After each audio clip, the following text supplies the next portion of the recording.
আপনারা দেখছেন একুশে টেলিভিশন।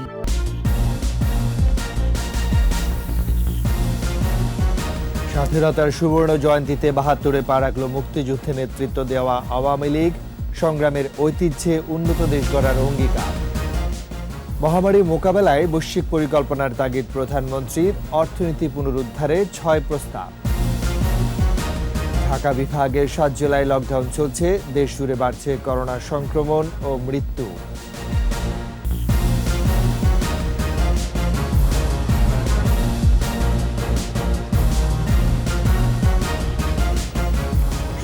ফার্স্ট সিকিউরিটি ইসলামী ব্যাংক লিমিটেড সংবাদ শিরোনাম। সবাইকে আমন্ত্রণ জানাচ্ছি সকাল ৯টার ২১ সংবাদে।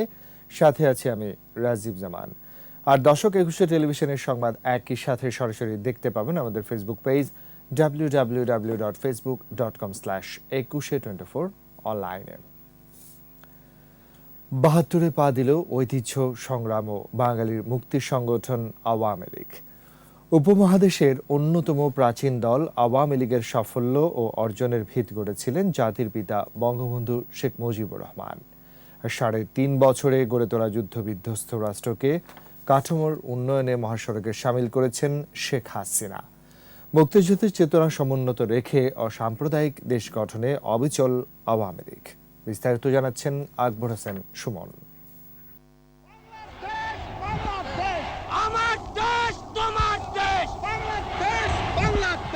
জাতির মহানায়ক বঙ্গবন্ধু শেখ মুজিবের আহ্বানে ৭.৫ কোটি বাঙালি ২০০ বছরের পরাধীনতার শৃঙ্খল ভাঙার শপথ নেয়। গোলামি আর সাম্প্রদায়িকতা থেকে বাঙালি জাতিকে মুক্ত করে স্বাধীন সার্বভৌম রাষ্ট্র গড়ে তুলতে সব শ্রেণী পেশার মানুষকে বঙ্গবন্ধু সংগঠিত করেন এক ছায়াতলে। আওয়ামী লীগ নামের সেই বটবৃক্ষের যাত্রা শুরু হয় ১৯৪৯ সালের ২৩ জুন ঐতিহাসিক রোজ গার্ডেন থেকে। কারাবন্দী অবস্থায় যুগ্ম সাধারণ সম্পাদক নির্বাচিত হন শেখ মুজিব। ১৯৫২ সালে ভারপ্রাপ্ত সাধারণ সম্পাদক, পরের বছর নির্বাচিত হন সাধারণ সম্পাদক।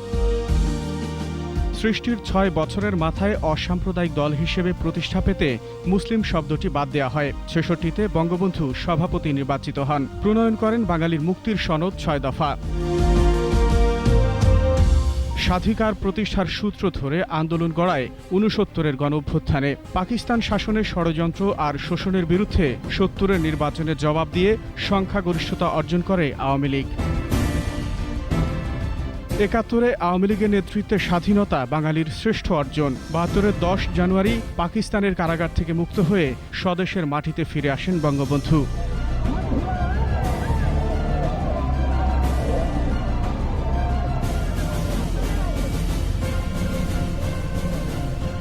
যুদ্ধবিধ্বস্ত দেশ পুনর্গঠনে নেতৃত্ব দিয়ে ভিত গড়ে দেন থুবড়ে পড়া অর্থনীতির। ৩.৫ বছরের সরকার ব্যবস্থায় গড়ে ওঠে সংবিধান, আন্তর্জাতিক স্বীকৃতি, পররাষ্ট্রনীতি ও আর্থসামাজিক উন্নয়ন সহ পূর্ণাঙ্গ রাষ্ট্র কাঠামো।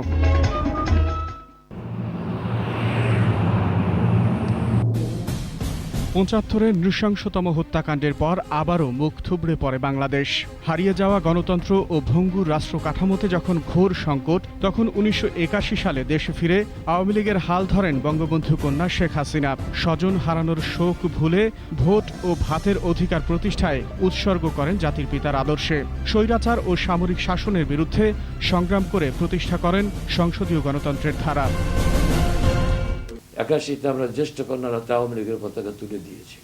সেই পতাকা হাতে নিয়ে নিষ্ঠার সাথে, সততার সাথে, দক্ষতার সাথে ৪০ বছর আমাদের মাননীয় প্রধানমন্ত্রী বঙ্গবন্ধু কন্যা শেখ হাসিনা রাষ্ট্র পরিচালনা করেছেন। ৪০ বছর দলের নেতৃত্ব দিয়েছেন। গণতন্ত্র প্রতিষ্ঠার জন্য বঙ্গবন্ধু যেমন সামরিক শাসন বিরোধী আন্দোলন করেছেন, তিনিও কিন্তু সামরিক সরকার বিরুদ্ধে আন্দোলন করেছেন।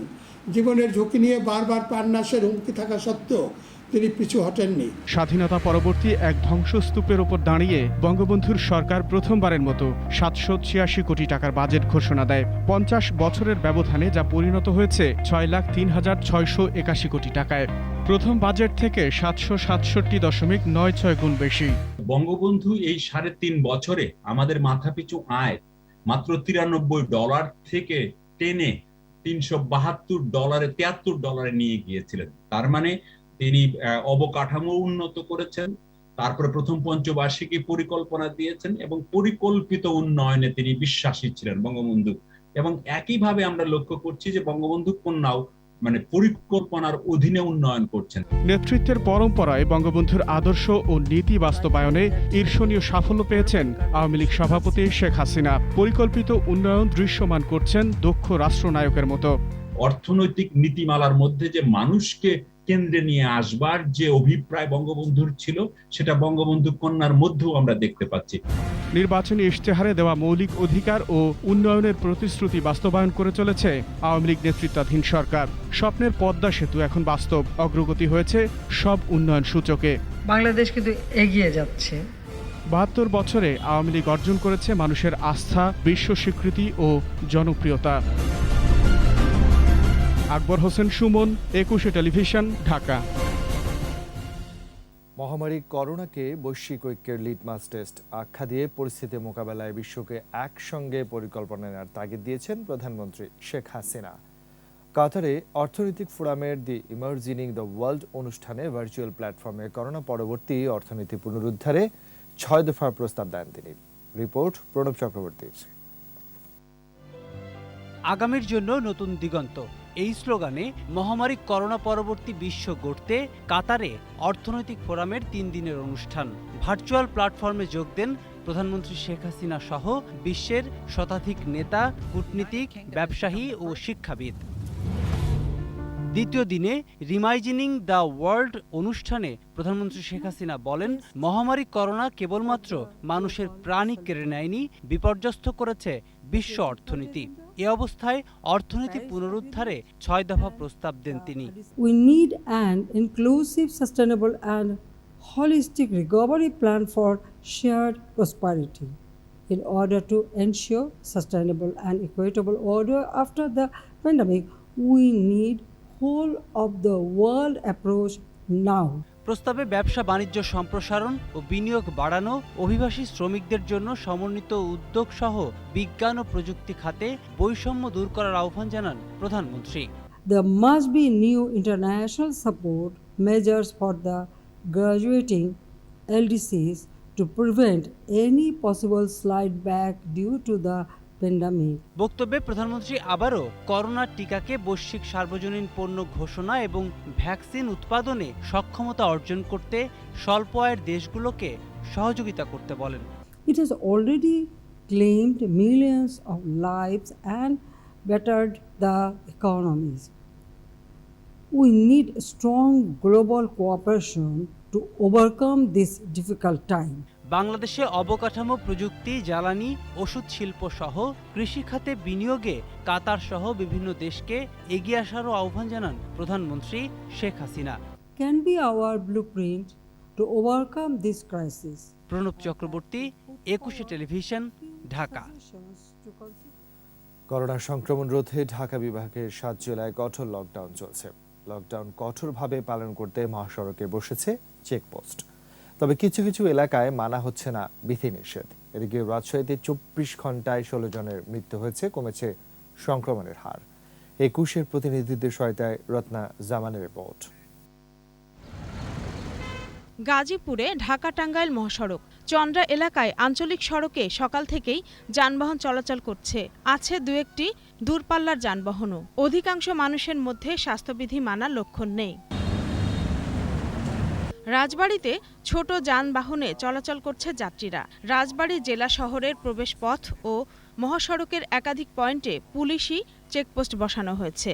বাজারে বেশিরভাগ দোকানপাট বন্ধ। বগুড়ায় গত ২৪ ঘন্টায় করোনা ভাইরাসে আক্রান্ত হয়ে নারীসহ ৩ জনের মৃত্যু হয়েছে। লকডাউন কার্যকর করতে সড়কের মোড়ে মোড়ে পুলিশি চেকপোস্ট বসানো হয়েছে। মাদারীপুরে ব্যাটারি চালিত রিকশা, ভ্যান, ইজি বাইক, নসিমনে যাত্রীরা স্বাস্থ্যবিধি না মেনেই চলাচল করছে। যাত্রীবাহী বাস, লঞ্চ, স্পিড বোট বন্ধ রয়েছে। তবে জরুরি সেবায় বাংলা বাজার, শিমুলিয়া নৌ রুটে ফেরি চলাচল করছে। বাজারগুলোতে স্বাস্থ্যবিধির বালাই নেই। হাসপাতালের করোনা ইউনিটে মৃত্যু না কমলেও রাজশাহীতে টানা চতুর্থ দিনের মতো কমেছে করোনার সংক্রমণ। মঙ্গলবার 2টি ল্যাবে রাজশাহীর 457 নমুনা পরীক্ষা করে 151 জনের শরীরে করোনা ভাইরাস পাওয়া গেছে। এদিকে শহরে লকডাউন দেয়ায় এখানে শনাক্ত কমেছে, বেড়েছে গ্রামে। রত্না জামান, একুশে টেলিভিশন। নিচ্ছে প্রিমিয়ার ব্যাংক লিমিটেড সংবাদ বিরতি। যখন ফিরছি তখন অন্যান্য খবরের সঙ্গে আরো থাকবে। চট্টগ্রামে বর্জ্য ব্যবস্থাপনায় নেই শৃঙ্খলা, ভরাট হচ্ছে খাল ও নালা, পথ নেই পানি নিষ্কাশনের। আবারও সকাল 9টার 21 সংবাদ। বিশিষ্ট সাংবাদিক, সাহিত্যিক ও রাজনীতিবিদ বেবি মওদুদের 74তম জন্মদিন আজ। বেবি মওদুদ 1948 সালে ভারতের বর্ধমানে জন্মগ্রহণ করেন। সাংবাদিকতা দিয়ে পেশাগত জীবন শুরু করলেও তিনি ছিলেন সকল প্রগতিশীল আন্দোলনের সাথে। নারীর অধিকার প্রতিষ্ঠা, সমাজসেবা ও সাহিত্য অনুরাগী হিসেবে তিনি সর্বজন বিদিত। সৎ ও নীতিবান মানুষ হিসেবেই তিনি মানুষের কাছে পৌঁছেছেন। 80 ও 90 দশকে নারী ও শিশু পাচার প্রতিরোধে সোচ্চার ছিল তার কণ্ঠস্বর। পালন করেছেন জাতীয় আন্তর্জাতিক নানা প্রতিষ্ঠানের বড় বড় দায়িত্ব। নবম জাতীয় সংসদে তিনি সদস্য ছিলেন। বর্তমান প্রধানমন্ত্রী শেখ হাসিনার বাল্য বন্ধু ছিলেন বেবি মওদুদ। 25 জুলাই 2014 সালে তিনি পরলোকগত হন। ঋণ খেলাপি ধরতে সিআইবির অনলাইন তথ্য ভান্ডার আরও সুবিন্যস্ত করেছে বাংলাদেশ ব্যাংক। এতে নিয়মিত এবং খেলাপি ঋণ পৃথকভাবে শনাক্ত করার ব্যবস্থা রাখা হয়েছে। আর সিআইবির নিরাপত্তা বৃদ্ধি ও ব্যবহারেও পদ্ধতিগত পরিবর্তন এনেছে কেন্দ্রীয় ব্যাংক। মেহেদী হাসানের রিপোর্ট। ক্রেডিট ইনফরমেশন ব্যুরো বা সিআইবি বাংলাদেশ ব্যাংকের একটি বিশেষ শাখা। ব্যাংক ও আর্থিক প্রতিষ্ঠানের ঋণ বিষয়ক সব তথ্য এখানে সংরক্ষিত থাকে। পাশাপাশি ঋণের জামানতের তথ্য থাকে সিআইবিতে। আগে সিআইবিতে সব ধরনের ঋণের তথ্য একসঙ্গে রাখা হতো। নতুন ব্যবস্থায় সব ঋণ ও চলমান ঋণকে আলাদাভাবে রাখা হয়েছে। পাশাপাশি চলমান ঋণের মধ্যে পরিশোধিত ঋণের গত 6 বছরের তথ্য, আবেদন করা ঋণের 2 বছরের তথ্য সংযোজন থাকছে এতে। এদিকে কেন্দ্রীয় ব্যাংক বলছে, চলতি বছরের মার্চ পর্যন্ত মোট খেলাপি ঋণের পরিমাণ 95,085 কোটি টাকা, যা মোট ঋণের 8.07%। তবে অবলোপনকৃত ঋণ হিসেবে আনলে খেলাপি ঋণের পরিমাণ 1.5 লাখ কোটি টাকা ছাড়াবে। এমন পরিস্থিতিতে সিআইবির অনলাইন তথ্য ভান্ডার শক্তিশালী ও সুবিন্যস্ত করার পদক্ষেপকে সময় উপযোগী বলছেন বিশেষজ্ঞরা। আগের লোনগুলো কি অবস্থায় কি ছিল না ছিল সেটা দেখতে পাবো। অনেক সময় আমরা আগে কিন্তু দেখতে পারতাম না যে একজন গ্রাহক কিন্তু একই সময় 2-3টা ব্যাংকে রিকোয়েস্ট করতো। তো এখন আমি দেখতে পারবো যে কোন কোন ব্যাংকে সে রিকোয়েস্ট পাঠিয়েছে। সিআইবির যে ডেটাবেস, সেই ডেটাবেসটাকে আরো রোবাস্ট, আরো বড় করতে হলে পরে সেখানের অবকাঠামোতে বিনিয়োগ করা দরকার এবং বাংলাদেশ ব্যাংক খুব সম্ভবত সেটাই করছে। আমি আরো একটু বলবো যে এই সিআইবিটা যেন মাইক্রো ফাইন্যান্সের জন্য এমআরএ যে সিআইবিটা করছে, আরেকটা নতুন সিআইবি কিন্তু হচ্ছে, এই দুটো যেন ইন্টারঅপারেবল হয়। এদিকে সিআইবির নিরাপত্তায় এর পাসওয়ার্ডেও পরিবর্তন এনেছে বাংলাদেশ ব্যাংক।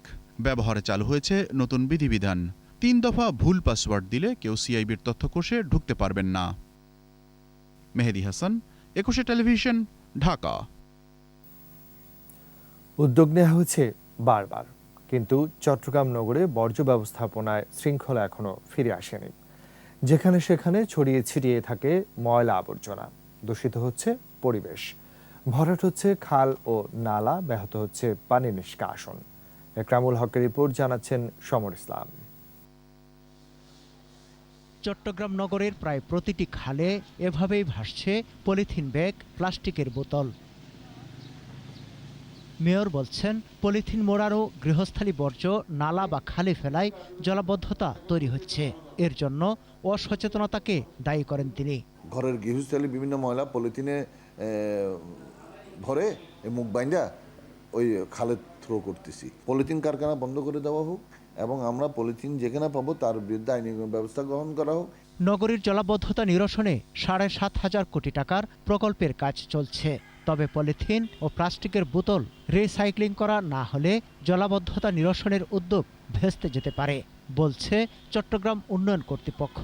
এই যে পলিথিন এবং বোতলগুলো যদি আমার রিসাইকেল না হয়, এগুলো যদি আটকে যায়, তাহলে পানিটা তো সরবে না, পানিতে যাবে না, পানিটা যে ডাউন স্ট্রিমে যাবে, এটা কিন্তু পসিবল হবে না এই ওয়াস্টের কারণে। সো এই ওয়াস্ট ম্যানেজমেন্টের প্রজেক্টটা দ্রুত তাদেরকে বাস্তবায়ন করতে হবে, দ্রুত নিতে হবে, গভর্নমেন্টের কাছে উপস্থাপন করতে হবে। পরিবেশ বিপর্যয়ের শিকার চট্টগ্রাম ঘিরে আধুনিক বর্জ্য ব্যবস্থা গড়ে তোলা দরকার বলে মনে করছেন বিশেষজ্ঞরা। সমর ইসলাম, 21 টেলিভিশন।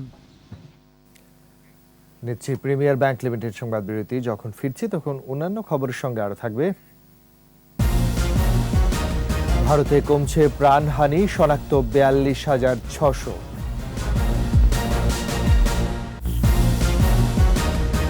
শেষ করছি সকাল 9টার 21 সংবাদ। যাবার আগে ফার্স্ট সিকিউরিটি ইসলামী ব্যাংক লিমিটেড সংবাদ শিরোনামগুলো জানাচ্ছি আরো একবার।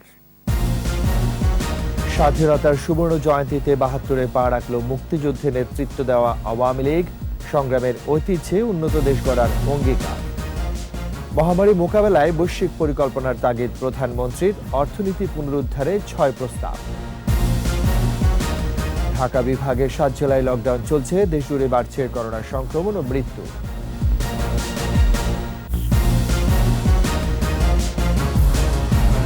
সর্বশেষ খবর জানতে ডায়াল করুন 202 নম্বর আর ভিজিট করুন 21.com ওয়েবসাইটে। এছাড়া ফেসবুকে ভিজিট করতে পারেন facebook.com/2124 অনলাইনে।